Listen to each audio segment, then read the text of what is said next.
영원토록 찬양받으시기에 매우 합당하신 우리 하나님이십니다. 그래서 우리는 온 마음을 다하여 큰 찬송으로 주님을 영광을 올려드려야 합니다.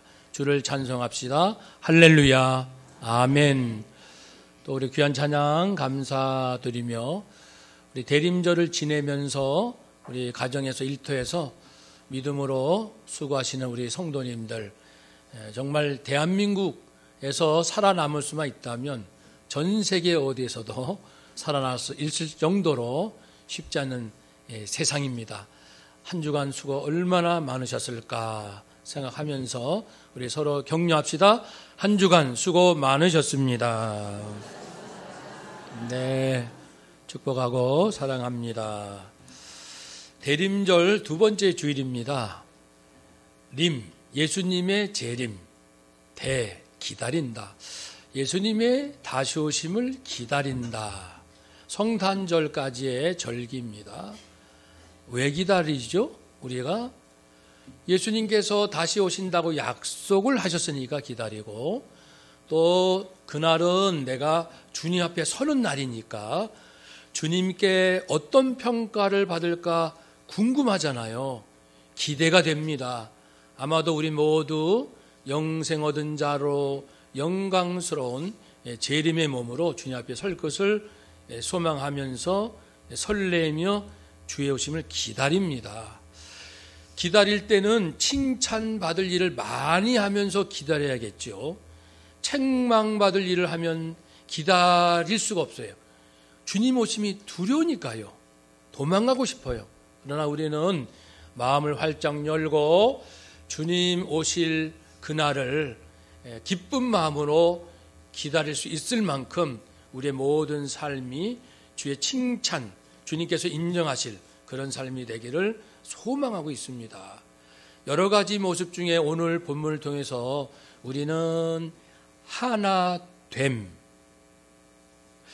즉 그리스도를 믿는 사람들은 지극히 서로 사랑하고 하나가 되는 공동체적 신앙생활, 더 나아가 우리의 모든 삶 속에 주님의 사랑으로 하나가 되는 이런 삶을 준비해 가면 주님 언제 오실지라도 매우 칭찬을 받게 될 것입니다. 바울은요, 사람을 대할 때 중요한 원칙을 갖고 있습니다. 그것은 바울 개인의 원칙이라기보다도 성령님께서 주신 계시에 대한 감동에 대한 순종입니다. 바울은 어떤 기본 자세를 가지고 있냐면, 누구를 만날지라도 나로 말미암아 그 사람이 예수님을 안 믿는 사람이라면 믿었으면 좋겠고, 이미 예수님을 믿는 사람이라면 나로 말미암아 그 사람이 예수님을 더 닮아가고 예수님을 알아갔으면 좋겠다. 이러한 정신으로 사람을 만납니다. 그러니까 비신자를 만나든 신자를 만나든 바울은 이미 준비되어 있습니다. 준비된 자는 여유가 있어요. 어떤 사람이 와도 나는 이렇게 할 거야 라고 인간관계의 원칙이 분명하게 서 있는 사람은요, 모든 사람 만나는 것을 좋아할 겁니다. 그런 원칙이 없는 사람은 이 사람 만나면 이렇게 시달리고 저 사람 만나면 저렇게 고통스럽고 그럴 겁니다. 그걸 뛰어넘자는 겁니다. 바울은 그렇게 실제로 살았습니다. 첫 번째는 그 믿지 않는 사람을 만날 때 바울은 어떤 자세였을까요? 그것은 그 사람의 마음을 헤아려서 그 사람 마음이 불편하지 않도록 해주는 겁니다. 그 사람이 예수님을 믿을 수 있는 일에 도움이 된다면 최대한 그 사람의 마음에 맞춰주는 거예요. 기분 상하지 않게 해주는 거예요. 그 사람 자존심 상하지 않게 해주는 거예요. 어쨌든 내가 차라리 망신당하고 내가 부끄러움을 당하고 내가 멸시받아도 좋다. 어떤 일을 내가 당해도 좋다. 중요한 것은 나의 모습, 또 내가 만나는 이런 모습들 통해서 그 사람이 예수님을 영접했으면 좋겠다, 이런 자세입니다. 사도행전 16장에 바울은 디모데 젊은 목회자에게 나와 함께 유대인들에게 복음 전하러 가자. 그런데 디모데는 어머니는 유대인이지만 아버지는 헬라 사람이에요. 헬라 사람들은 할례를 받지 않아요. 그러니까 디모데도 아버지도 다 할례를 안 받았어요. 바울은 물론 유대인이니까 할례를 받았죠. 어려서. 그런데 유대인을 만나러 가는데 유대인은 할례 받지 않는 사람은 상종을 하지 않고 더러운 이방인이라고 지칭을 합니다. 더러운 사람들, 상종하지 못할 사람들. 지금 생각하면 매우 교만하기 짝이 없는, 복음을 몰라도 너무 모르는 정말 악한 자들이에요. 예수님도 매우 책망하셨죠. 어쨌든 지금 유대인들의 생각이 그러하니까 바울은 디모데야, 유대인에게 복음을 전해야 돼. 그러니까 우리는 할례 받지 않아도 예수 믿고 구원받는 걸 잘 알지만 그들 마음 힘들게 할 필요 없잖아. 지금 다른 이유가 아니라 복음을 전하러 가는 데 있어서 그 사람들이 제일 싫어하는 것 굳이 우리가 할 필요 있겠니? 그 사람들이 매우 중요하게 여기는 것 우리가 소홀히 하면 되겠니? 그 사람들 마음 맞춰주자. 할례를 좀 받아라. 이렇게 권면하였습니다. 그래서 디모데가 할례를 받고 이제 유대인에게 복음을 전하러 갑니다. 바울의 원칙은 유대인을 만나면 유대인의 심기를 내가 건드리진 않겠다. 또 이방인을 만나면 이방인들이 힘들어하는 것을 굳이 내가 고집하진 않겠다. 그러니까 약한 자를 만나면 내가 약한 모습으로 가겠다. 그 이유는 고린도전서 9장 22절에 있습니다. 약한 자들에게 내가 약한 자와 같이 된 것은 약한 자들을 얻고자 함이요 내가 여러 사람에게 여러 모습이 된 것은 아무쪼록 몇 사람이라도 무엇을 하고자 합니다. 무엇일까요? 구원하고자 함이라. 그러니까 바울의 인간관계 원칙은 나를 만나는 누구라도 그 사람이 예수님을 믿고 구원받았으면 좋겠다. 그 대원칙이 있습니다. 그것을 위해라면 나는 무엇이든지 나는 희생할 수 있다라는 마음의 준비가 되어 있어요. 그래서 바울은 매우 행복한 사람입니다. 왜냐하면 자유한 사람이니까요. 사람들은 자기의 능력이 있으면 능력을 드러내고 싶고 자존심을 드러내고 싶고 사람들에게 무시당하고 싶지 않고 비굴함과 증오는 못 참습니다. 그런데 바울은 나를 비굴하게 해도 좋아요. 나를 당신이 미워해도 좋아요. 나를 무지하다고 말해도 좋아요. 다 좋다는 거예요. 자유함이 있다는 거예요. 자유함이 있다. 저는 괜찮아요. 내가 사용할 수 있는 권리, 권능, 능력도 있지만 나는 이 18절처럼 고린도전서 9장 18절에 있는 것처럼 내게 있는 권리를 다 쓰지 않습니다. 내가 이만큼 알아도 그 지식이 부족한 사람 앞에서는 그렇게 아는 체 안 할 거예요. 내가 물질이 많아도 좀 어렵게 사는 사람 앞에서는 물질이 많은 걸 자랑하지 않을 거예요. 다 이런 식으로 다 맞춰준다는 겁니다. 오직 복음을 위해서라는 것입니다. 여러분, 서비스, 예배를 영어로 서비스라고 합니다. 봉사, 서비스한다고 하잖아요. 하나님께 서비스하는 겁니다. 서비스는 서번트, 종에서 나온 용어죠. 종, 주인에게 종이 섬기는, 이것이 섬김이 서비스입니다. 하나님은 주인이시고 저는 종입니다. 물론 아버지와 아들 자녀 관계에 그런 차원도 있지만 그러나 그 통치 질서에 있어서는 주인이시고 나는 종입니다. 이런 고백이죠. 그래서 주인이신 하나님께 종으로서 서비스하는 것이 예배입니다. 지금 우리가 하나님께 서비스하려고 모인 겁니다. 찬송을 통하여, 기도를 통하여, 말씀을 들으면서 내가 잘못 살아왔구나 회개하기도 하고 앞으로는 그러지 말아야지 다짐도 하고 서비스하는 겁니다. 하나님 뜻대로 제가 살고 싶어요. 이게 예배입니다. 더 나가서 우리 성도의 모든 삶은 산 예배, 살아있는 서비스로 하라는 겁니다.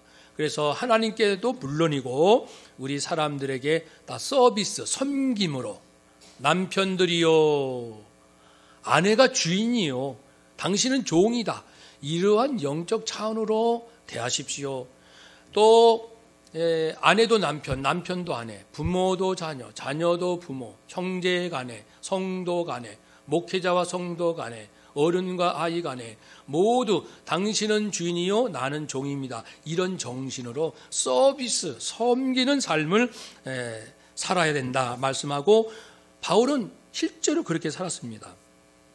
그것이 그래서 자기를 내어놓을 수 있는, 필요하면 자기를 버릴 수 있는, 자존심도 버리고 능력도 버리고 지식도 버리고, 그러니까 없어지는 건 아니고 주장하지 않는다는 겁니다.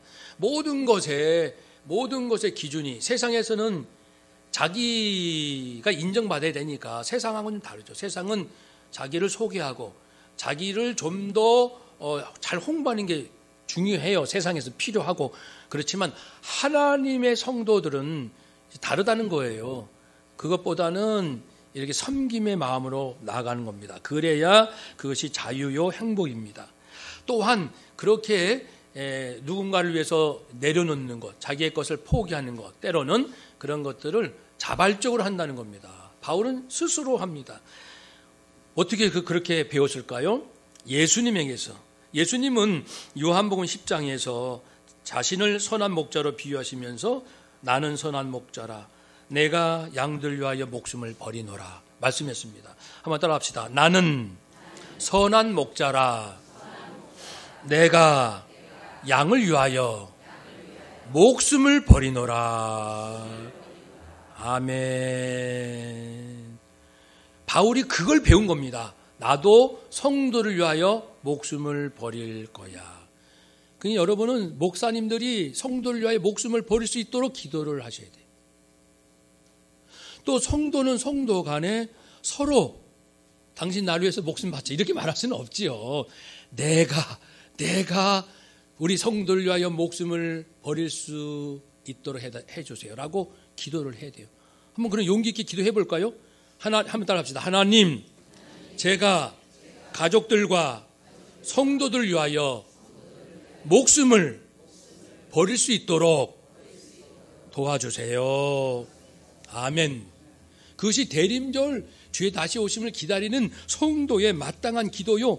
그거는요, 힘들고 마음이 언짢은 게 아니라 기쁨. 바울은 스스로 했습니다. 스스로 나를 버린다고 했습니다. 예수님께서 그리하셨으니까요. 내가 스스로 버리노라. 우리가 철이 들기 전에는 좀 더 많은 걸 갖고 많은 영광을 누리고 칭찬받고 인정받고 그런 화려한 걸 꿈꿔요. 그러나 살면서 보면은 그건 그다지 큰 기쁨이 아니고, 오히려 내어줄 때 주님을 위하여, 복음을 위하여 바울처럼 이렇게 내어줄 때 진짜 행복하고 기쁘다는 것을 서서히 알아갑니다. 너무 나이 들어 깨달으면 후회본들 세월 다 지나가고, 나이가 70이 되고 80이 돼서 깨달으면, 90이 돼서 깨달으면 얼마나 인생이 정말 한스럽습니까? 내가 20의 청년 30살 때 깨달았으면 그 남은 인생을 사람들을 섬기면서 살았을 텐데 후회할 겁니다. 톨스토이, 그 위대한 작가 톨스토이가요 82살에 세상을 떠납니다. 그가 마지막 순간 그 때에 쓴 일기, 비밀일기라는 책으로 나와 있습니다. 마지막 일기, 마지막 그 며칠 동안에 몇 시간 썼던 그 마지막 페이지, 마지막 기도문에 뭐라고 기록이 되어 있냐면요, 마지막 기도입니다. 톨스토이 인생의 마지막 기도. 하나님, 저를 도와주세요. 제 인생의 마지막 며칠 아니 몇 시간이라도 주님께 봉사하며 주님을 바라보며 살 수 있도록 저를 도와주세요. 주님께 봉사하기 원합니다. 그렇습니다. 하나님뿐 아니라 사람들에게 봉사하며 섬기며 살아왔던 분들은 두고두고 기뻐요. 우리도 경험하죠. 받는 것보다 주는 게 더 복되다고 했습니다. 많이 줄수록, 많이 베풀수록, 많이 용서할수록, 많이 기다려줄수록, 많이 배려할수록 기쁨은 점점 어마어마하게 내 심령에 채워지는 것이죠.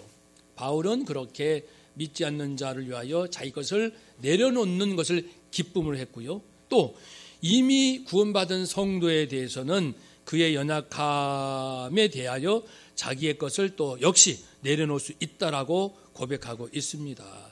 그것이 이제 오늘 본문의 내용이기도 합니다. 1절부터 보면은 1절부터 3절 내용은 이렇습니다. 성도님 여러분, 우리가 자기를 기쁘게 하기보다는 이웃을 기쁘게 합시다. 믿음이 강한 분들은, 믿음이 좀 부족하다 싶은 사람들이 있습니까? 그분의 그 실수, 그분들의 그 연약함, 그분들이 성경을 깊이 알지 못하고 하나님의 놀라운 은혜를 미처 깨닫지 못한 부분이 있다면, 그래서 이렇게 말하고 그래서 이렇게 행동한다면 그 연약한 부분, 약점을 받아주세요. 담당해 주세요. 품어주세요. 기다려주세요. 그렇지 않고 당신의 믿음의 잣대로 믿음이 약하다 싶은 사람을 함부로 판단하고 당신의 입장만을 말하고 자신이 믿음 좋다는 것만 뽐낸다면은 믿음이 연약한 자가 시험에 들고 마음의 상함을 받아서 하나님으로부터 혹 돌아설까 겁이 납니다. 왜냐하면 어떻게 이렇게 해야 될 이유는 시편 69편 9절에 있는 것처럼 3절이죠.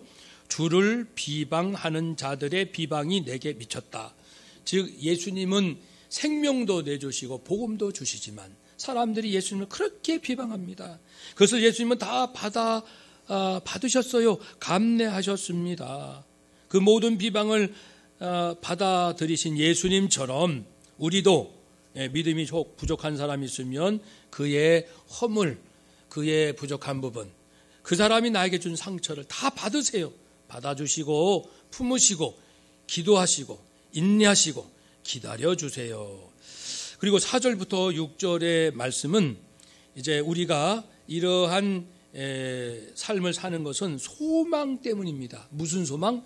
우리는 영원한 생명을 얻었고 누리고 나로 인하여 모든 성도가 영원한 소망을, 영원한 생명을 누렸으면 하는 이런 소망이 있지 않습니까?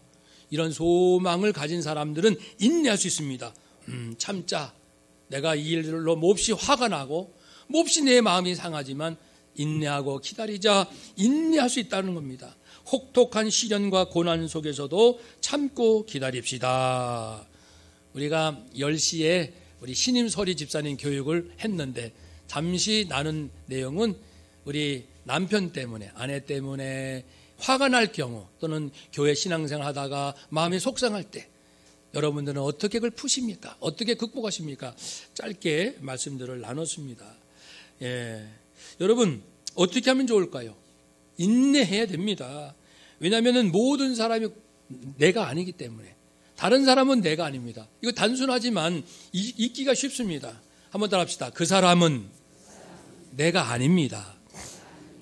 그 사람은 그 사람이고 나는 납니다.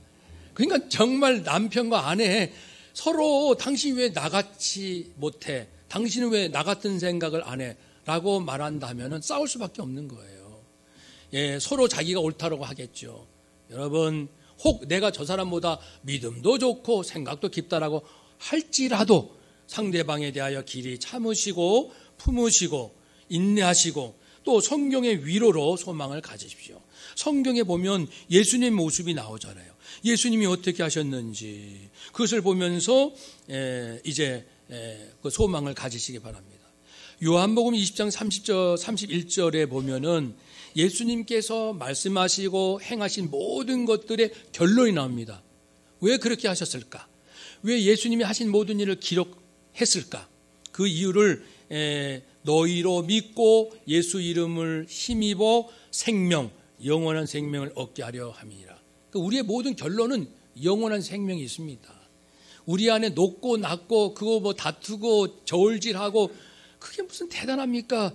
중요한 것은 나는 영원히 내 죄값으로 저주받아 영원한 지옥에 던져질 수밖에 없는 자이지만 예수 그리스도께서 나를 위하여 완전히 저주받으심으로 내 모든 죄값을 가져가셨으니, 그리고 내 죄값을 해결해 주심으로 내가 용서받아, 영원히 용서받아 하나님의 자녀가 된, 그래서 영원한 생명을 얻은 이것을 늘 잊지 말고 살아갈 때에 인내할 수 있고 위로받을 수 있고, 아, 예수님도 그렇게 사셨구나. 예수님 우리와 달라요. 예수님은 완벽하신 분, 진실하신 분, 그리고 정직하신 분, 신실하신 분, 오직 희생만 하신 분. 그런데 그분이 그런 많은 고난의 길을 가신 것을 보면 우리도 위로가 되잖아요. 우리가 사람에 대해서 참으면 얼마나 참습니까? 예수님만큼 참을 수 있습니까? 아닙니다. 예수님이 참으신 거에 100분의 1도 못 참아요. 그래도 나는 참았다라고 이렇게 말하는데, 그 예수님 모습 보고 위로를 받고 영원한 생명을 위해 함께 누리자, 이런 마음을 갖자는 것입니다. 이처럼 믿지 않는 자를 만나도 저분이 예수 믿었으면 이미 믿는 자, 더 예수님을 닮아가는 믿음의 성장이 있었으면 하는 마음으로 내가 할 수 있는 일은 그 사람 위에 서는 것이 아니라 그 사람이 에게 도움만 될 수 있다면, 구원받을 수만 있다면, 더 예수님을 믿을 수만 있다면, 더 잘 믿을 수만 있다면 나의 모든 것을 내려놓겠다. 자존심, 지식, 능력 다 사용하지 않겠다. 오히려 짓밟히겠다. 종이 되겠다. 그러한 마음으로 삽시다. 바울이 말합니다. 7절부터 13절까지는 예수님께서 하신 일 2가지를 소개하면서 그 덕분에 온 인류가 구원받았다는 것을 다시 반복합니다. 예수님이 하신 2가지, 7절에는 주님께서는 어떻게 말씀합니까? 7절에 보시면은 그리스도께서 우리를 받아주셨다고 합니다. 우리를 용서하셨다는 겁니다. 용납하셨다는 것이죠. 8절의 말씀은 예수님은 할례의 추종자가 되셨다. 할례를 받으셨다. 아니, 예수님께서 할례를 받지 않으셔도 되지요. 율법의 주인이신데요. 그래도 이스라엘 팔레스틴 땅의 시브리의 남자로 태어났기 때문에 어린 8살쯤 되면은 할례를 받으셔야 돼요.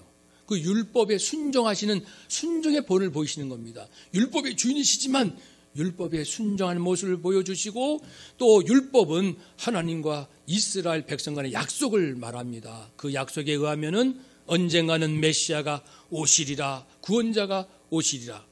예수님이 당신이 스스로 오신 겁니다. 그래서 이제 오신 예수님께서 이 메시아 오시겠다는 약속을 이루셨습니다. 그러니까 율법에 그 담겨 있는 약속을 그대로 성취하심으로 당신이 메시아가 되신 거예요. 예수님 당신께서 십자가에서 저주받으시고 당신께서 그 죽으심으로 메시아가 되셨잖아요. 메시아가 되심으로 온 인류가 구원받을 수 있게 된 것 아닙니까? 이것이 구원의 약속인데 약속을 예수님 당신이 이루셨습니다. 그러니까 율법을 그대로 따라 사셨다라는 말씀으로 율법의 추종자가 되셨다라는 뜻입니다. 이처럼 죄인들을 다 용납하시고 율법에 순종하시고 십자가에 죽으신 우리 예수님, 그 덕분에 모든 인류가, 온 열방이 구원받게 되었습니다. 이것은 이미 구약에 예언되어 있습니다. 그 예언을 시편, 신명기, 이사야에 기록이 되어 있다는 것을 바울이 인용하면서 이거 보세요, 이제 예수님 덕분에 열방이 구원받았습니다 라고 증언합니다. 9절에 보시면 그 성경 말씀 있죠. 함께 읽읍시다. 그러므로 내가 열방 중에서 주께 감사하고 주의 이름을 찬송하리로다. 아멘. 10절에 말씀 있죠. 읽읍시다. 열방들아 주의 백성과 함께 즐거워하라. 아멘. 11절에 있지요. 모든 열방들아 주를 찬양하며 모든 백성들아 그를 찬송하라. 아멘. 또 12절에 있죠. 이새의 뿌리 곧 열방을 다스리기 위하여 일어나시는 이가 있으리니 열방이 그에게 소망을 두리라. 아멘. 그렇습니다. 그래서 예수님께서 당신을 희생하시고 내어 주심으로 열방이 모두 구원받고 구원하신 하나님을 찬양합니다. 이처럼 우리에게 구원 주신 하나님께 소망 둡시다. 중요한 것은 영원히 사는 거예요. 영원히 사는 것. 인생은 잠깐입니다. 잠깐 사는 거예요. 그래서 이제 다시 오실 예수님을 기다리면서 우리 안에는 기쁨과 평안이 충만해서 예수님께서 기뻐하신 것처럼, 예수님께서 기뻐하신 이유는 하나님 뜻에 순종하여 십자가에 죽으신 것이 기쁨이에요. 예수님에게 기쁨은 죄인들을 위하여 당신이 대신 저주받은 것이 기쁨입니다. 저주받는 것이 기쁨이요, 대신 죽는 것이 기쁨이요, 또 이사야에 있는 말씀처럼 하나님으로 기뻐한다고 했습니다. 하나님, 내 아버지, 거룩하신 아버지, 진실하신 내 아버지, 나를 이 땅에 보내신 아버지, 그리고 나를 끝까지 사랑해 주신 아버지, 하나님으로 기뻐하신 예수님이십니다.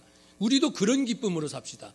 세상에 이런 기쁨 저런 기쁨도 있지만 진짜 기쁨은 하나님 때문에, 예수님 때문에 얻는 기쁨이고, 또 예수님처럼 나도 누군가가 구원받기 위해서, 또 성도가, 어느 성도가 믿음이 성장하기 위해서라면 나의 모든 것들도 포기하고 자존심도 내려놓고 능력도 내려놓고 내가 많이 알고 똑똑하지만 좀 잠재우면서 그 사람의 이야기에 좀 맞장구도 쳐주고, 당신 참 훌륭합니다, 물론 진실로 그래야죠. 그렇게 하면서 그 사람 마음 상하지 않게 해주면서 복음을 전하고 예수 사랑을 전하는 것, 이것이 진짜 예수 믿는 사람이고 정말 기쁨이 무엇인지 아는 사람이다, 이렇게 바울은 말합니다. 예수님 닮은 바울, 이제는 바울을 닮는 우리가 되어서 주님 오시는 대림절을 기다리는 이 시기에 이제는 내가 가는 곳마다 유대인이 좋다, 이방인이 먼저, 이방인이야말로 하나님께 사랑받고 구원받았어, 이렇게 서로 자기가 옳다고 하는 이 모든 것도 잠재우고, 내가 믿음이 좋아, 내가 저 사람 믿음이 약해, 이런 모든 것도 다 잠재우고, 여러분 우리 그런 거 하지 맙시다. 우리가 구원받았다면 이제는 내가 죽어 누군가가 구원받고, 내가 죽어 누군가가 예수님 더 잘 믿는다면 죽읍시다, 낮아집시다, 나를 포기합시다, 모든 걸 내려놓읍시다, 나를 비웁시다, 그 길 갑시다. 나는 죽어 예수가 살면 되지 않습니까? 멋진 고백을 합니다. 우리 13절 함께 읽읍시다. 소망의 하나님이 모든 기쁨과 평강을 믿음 안에서 너희에게 충만하게 하사 성령의 능력으로 소망이 넘치게 하시기를 원하노라. 아멘. 그래서 이제 우리 성탄절까지 대림절을 지내시면서 우리 성도님들, 가족들 서로 용서하시고 용납하시고 좀 기다려주시고 배려하시고 격려하시고 지지하시고 함께 손을 꼭 잡고, 우리 이런 것들로 서로 마음이 상하지만 우리를 구원하신 하나님을 봅시다. 우리에게 주신 영원한 생명을 기뻐합시다. 우리는 주님 다시 오실 때 부활해요. 우리는 다시는 죽지 않습니다. 영광스러운 부활로 하나님과 함께 예수님과 성령님과 멋지게 살 거예요. 그러한 소망 가운데 다시 일어서자고 손을 함께 붙드시고 일어나시는 우리 모두가 되시기를 주의 이름으로 축복합니다. 아멘.